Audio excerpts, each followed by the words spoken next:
We are grading your Dynasty football trades on today's video. Come on, If baby. you want your trade to be considered for this video series, quite simple. Join our Discord with the link in the description. Anytime you post a trade in the Dynasty Trades text channel, we consider it for this video series. Today, we are looking at trades that involve Brandon Ayuk, Aaron Jones, Dak Prescott, Carson Wentz, Terry McLaurin, Damian Harris, Antonio Gibson, Treylon Burke, Najee Harris, Njoku, Devonta Smith, Zeke, A.J. Brown, Cam Akers. So lots of good on the show today. Let's start with the first trade from Fox Chalk. Shout out to Fox Chalk. Context, it's a 12-team Superflex PPR Start 8 IDP league, and I can't win anytime soon due to his garbage quarterbacks is what he says. Right. So, Team 1 gets Brandon Ayuk, a 2024 first, a 23 second, and a 2025 fifth.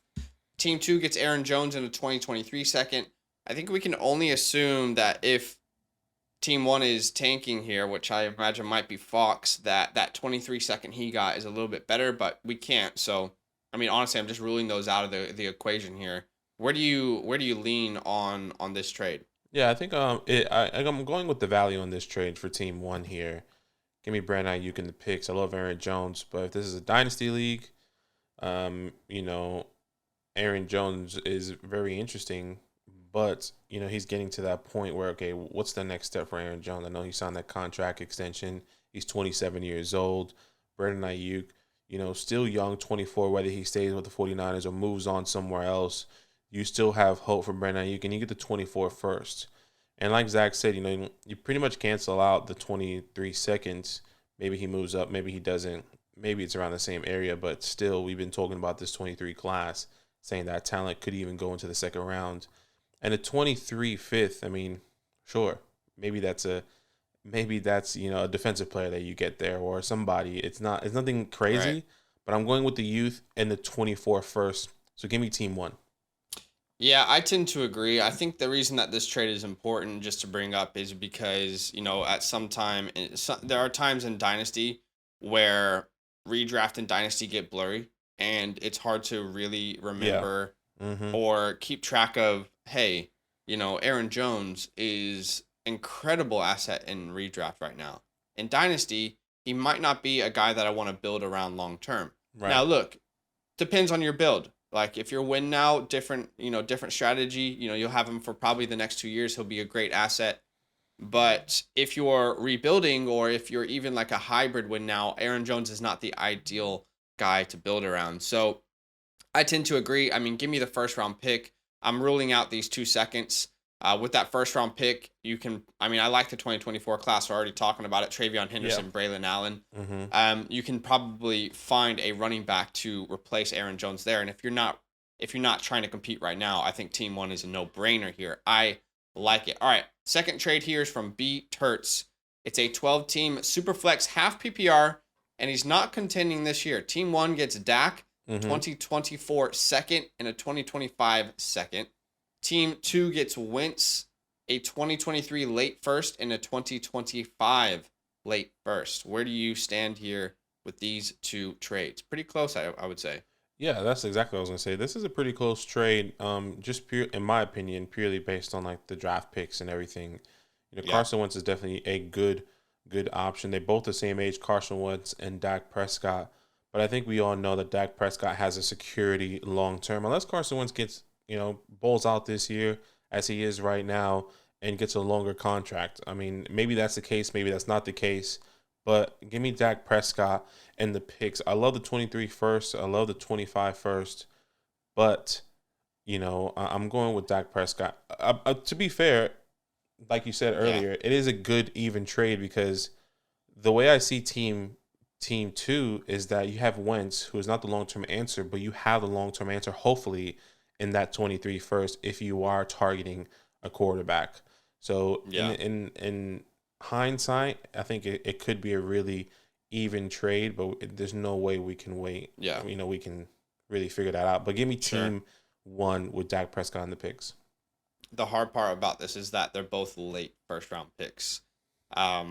Because, again, this is another trade where what we're seeing in season right now after only 2 weeks, which is not going to be reflective of the entire year, but what we're seeing right now in only the first 2 weeks makes it difficult for us to look at Wentz, who is the quarterback, 2 on the year, and Something like think, that. maybe he could be the franchise guy there.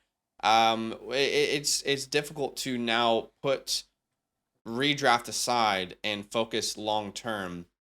But I'm gonna still take team one here. It's really, really close. It's interesting. As someone who is a Washington fan, we haven't had a quarterback like this in a long time. Truly. Like, I think Kirk Cousins was the closest that we got to it, maybe RG3. Someone Yeah. who can actually facilitate with that type of arm talent to weapons. It's typically been we have some decent weapons around the field, but no one can actually reliably get them the ball. I know he's made his own mistakes so far, but again, you mentioned they're both 29 years old. So if I'm actually competing, like let's just throw that perspective out there. If I'm competing right now, I actually am okay to take the Carson Wentz side. Let me get some wins for the next 3, 4, 5 weeks, however long Dak Prescott's out. It's also not safe to assume that when Dak is back, he's just going to be his same self, because we remember what happened with Russell Wilson, right? Right. When Russell Wilson came back, he wasn't a startable asset for the rest of the year, really, except for one of those last playoff games. So I'll bring you two perspectives. If I'm not trying to win now, oddly enough, give me Dak. But if I am trying to win now, I'll take Carson Wentz and ride him for the rest of the year, because I think it's closer. It's closer. Yeah, pause. It's closer than people might realize there. Team one, I'm going to go a B flat, and same with team two. Yeah, I gave team one a B plus and then team B a B flat. So once again, pretty close. All right, let's go to the third trade here. It is Terry McLaurin, team one. Scary Terry. Damian Harris in a 2023 fifth round. A lot of Washington players today. That fifth round is pretty much worthless there, let's be honest. Team two is Gibson and a 2023 first round pick. This is tough. Again, you have to separate redraft and what we're seeing right now. Gibson looks incredible. Now, I think he's still going to be a part of the game plan, but of course, Brian Robinson is still there. Where do you lean on this one? This one is tough just purely because of the 23 first. And and me, I'm not a massive fan of Terry. What he's doing right now with Carson Wentz is great. But, recency bias, like, do I want to lean that way? But I'm still going to go with team two. Give me Gibson in the 23 first. I love Terry. I love what he can bring. But maybe I would like Terry if Carson Wentz gets his 2-year contract extension. Like, if Carson is with the team and is performing to what he's at right now, I would genuinely feel more comfortable moving forward with Terry.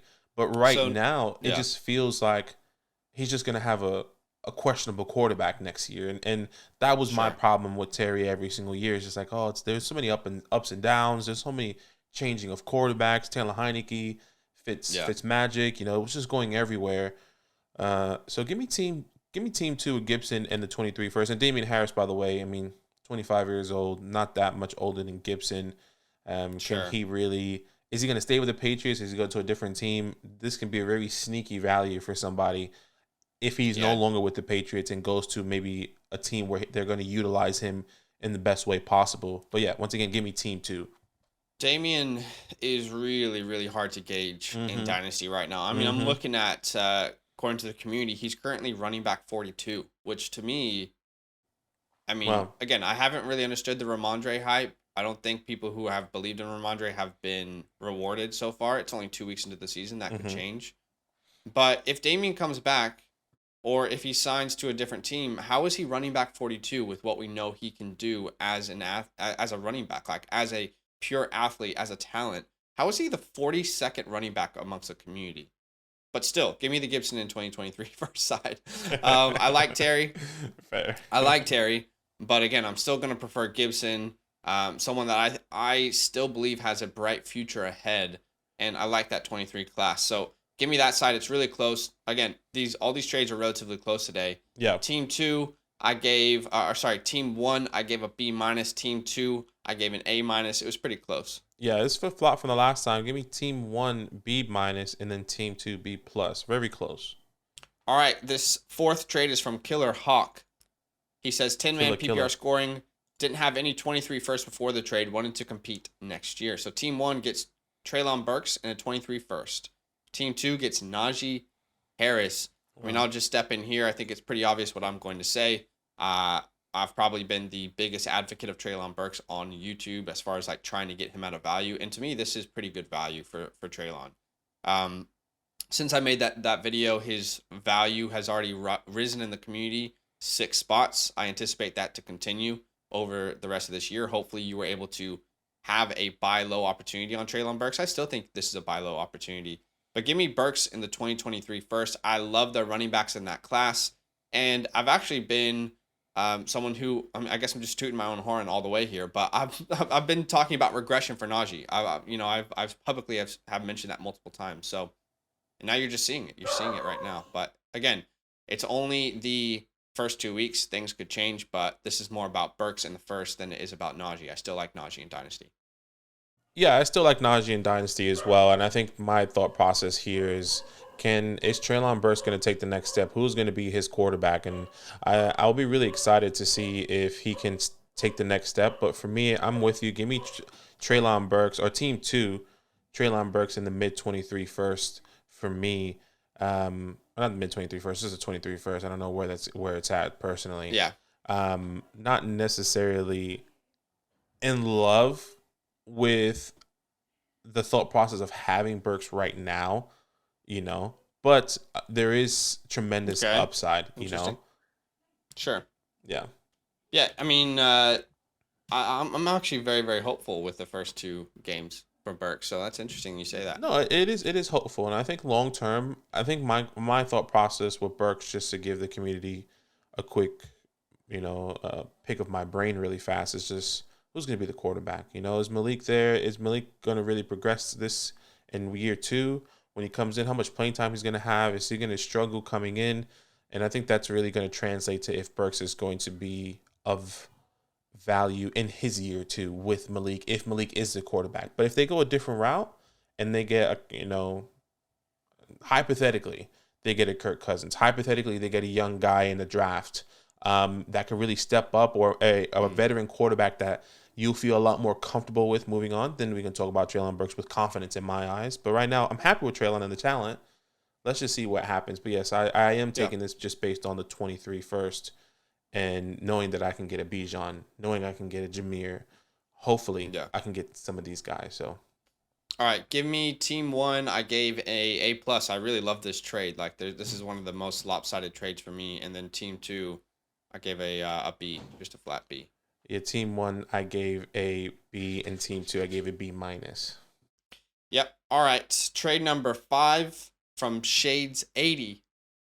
Team 1 gets David Njoku, Devonta Smith. Team 2 gets Zeke and Gesicki. I mean, I don't really know that there's a whole lot to talk about here, but I think we just wanted to show it because there are opportunities right now, again, where redraft and Dynasty don't align. We've always been advocates to build around wide receivers. So even though I haven't liked Devonta in redraft this year, I still believe in his talent long term. So I think team 1 here is the pretty clear winner. I don't know if you have anything to add. No, I'm there with you. Team 1 is a winner. You know how much I love Devonta Smith. I'm still believing in him. Had a great week 2. Moving forward, hopefully that can continue. But in Dynasty, I'm always going to want Devonta Smith no matter what. So I'm excited about that. Give me no team matter 1. what. No matter what. Please, Devonta, I believe in you, brother. They don't believe in you. All right, guys. Why don't you let us know where you stand on these trades? 5 trades. Let us know where you stand. Comment down below. Huge love.